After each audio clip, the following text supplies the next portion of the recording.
Hey, it's Clay, and this will be a video chart on ticker symbol NVAX. We will take a look at the 30-minute time frame.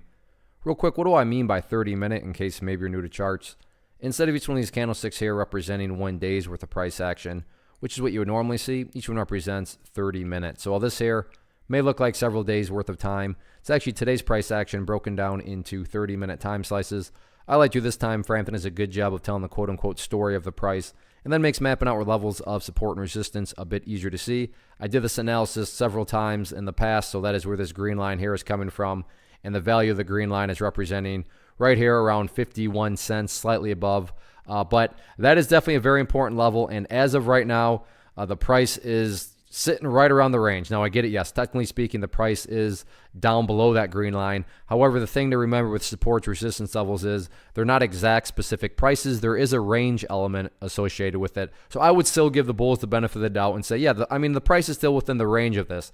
However, going into next week, very, very, important to watch, because if this price continues to separate to the downside, then that is beginning to put the chart at, very dangerous areas. And the level that I would definitely call the must-hold level, meaning no excuses at all, is down here at 50 cents. I'm not saying this is what's going to occur, but why am I being so dramatic by calling 50 cents the must-hold level?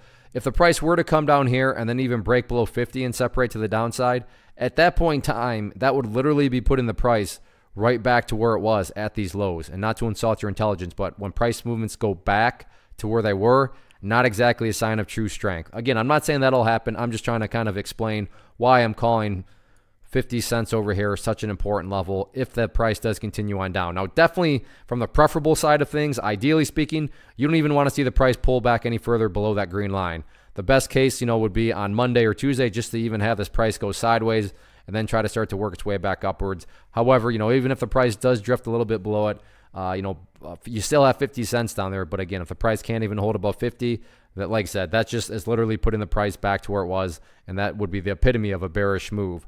As far as areas of resistance, keep an eye on that purple line going forward, which is the 50-period simple moving average. However, as of right now, at least in my opinion, top priority is not necessarily breaking levels of resistance. It's about stabilizing now and making sure this little miniature move right here doesn't translate into anything further to the downside. So we'll see what happens with it next week.